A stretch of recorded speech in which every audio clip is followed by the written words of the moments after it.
Continuamos, queridos amigos de BTV. Nuestro invitado de esta noche es el ingeniero Feliciano de Santis, presidente de la Sociedad Venezolana de Geólogos.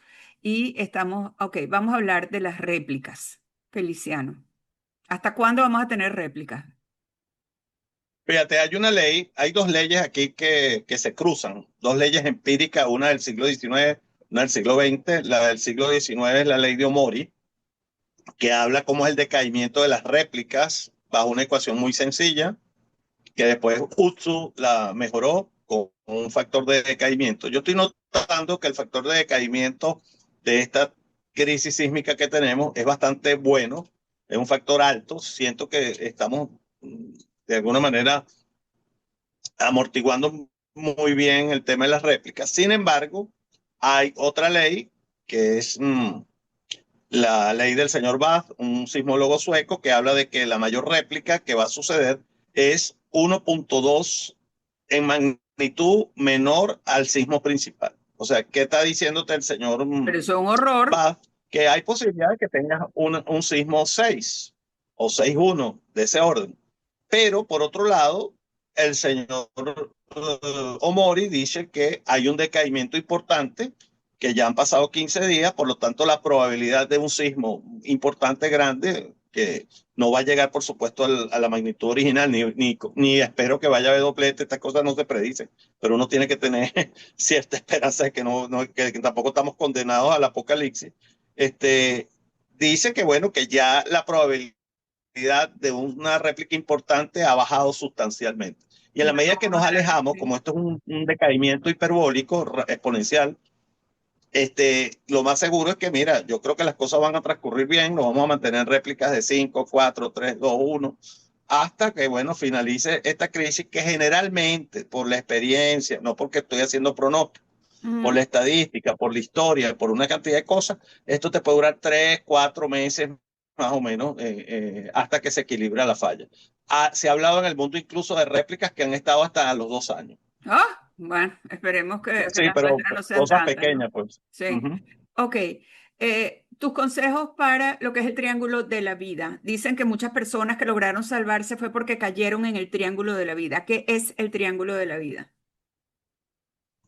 Normalmente, fíjate, yo he observado mucho eso de los sismos que he estado y me he fijado muy bien en ese detalle.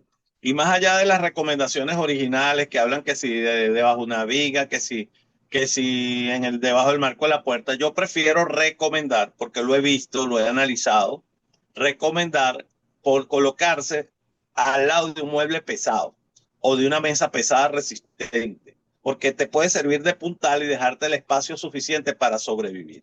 Por supuesto, eso está sujeto a la forma cómo el edificio cayó o cómo el edificio colapsó, porque hay edificios que vi en Vargas que, mira, no había forma de salvarse allí.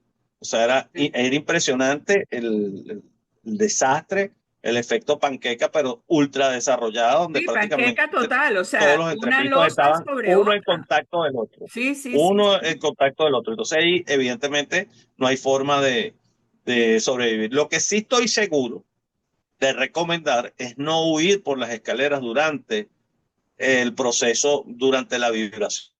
No es buena consejera. Aunque O hay sea, que gente en Vargas que me ha estás arriba declarado, y te porque hay quedas. familiares de la esposa de mi hermano, que Ajá. gracias a que huyeron por las escaleras, desatendiendo los consejos, lograron salvar la vida. Entonces, fíjate que estas cosas son relativas, son muy Ah, casuísticas, pero yo veo que hay mucha más oportunidad acostándose al lado de un mueble pesado y mantenerse en la edificación, porque de todas, a ti no te va a dar tiempo en esos segundos, dependiendo del piso que vivas, por exacto, supuesto. exacto. Si vives de un piso 8 o 7, por mucho que seas muy rápida, y que de hecho no lo somos, Y mucho te menos podamos cuando abandonar está la temblando estructura de esa antes manera. de que termine la excitación. Entonces es Claro. preferible que te agarren en un lugar protegido. Pues. Sí. Bueno, me recuerdo que en el terremoto de Cariaco, que fue tan horrible, hubo una cantidad de niñitos que se salvaron porque la maestra, en vez de sacarlos del salón, los mandó a meterse debajo de los pupitres. ¿Tú Y recuerdas también eso? tuvimos el caso contrario, Carolina. La maestra Madeleine de Guzmán huyó hacia las escaleras con 4 niños y la escalera colapsó y los 5 fallecieron. ¿Y por qué? Porque la maestra no tenía toda la información en el momento, no había la cultura. Ese fue el sismo, por cierto, de los estudiantes. Ahí el 90% de las víctimas fueron estudiantes de la Escuela Valentín Valiente y del Liceo Centeno, ¿no? Así es, Martínez Centeno, ¿no? Creo que Martínez Centeno, ujú, correcto. sí. Bueno, fíjate que verdad que yo creo que nadie se salva del día que le toca, pero sí es muy frustrante ver que por culpa de otros, y en eso insisto, tú hablaste de institucionalización o de reinstitucionalización, y veo que ustedes están sumamente activos porque sé que has paseado hasta por helicóptero viendo. Y quizá la última pregunta que te quiero hacer es si hay posibilidad de un nuevo deslave en La Guaira, porque dicen que hay otra vez que se ven las desgarraduras en el cerro, como las que había justo previas al deslave. Tuve la oportunidad de evaluarlas, Carolina, y en este momento toda la inestabilidad que observé, tengo fotos detalladas, son todas superficiales. Todas están en cuenca alta, en las cuencas altas, porque son varias cuencas que exponen hacia La Guaira.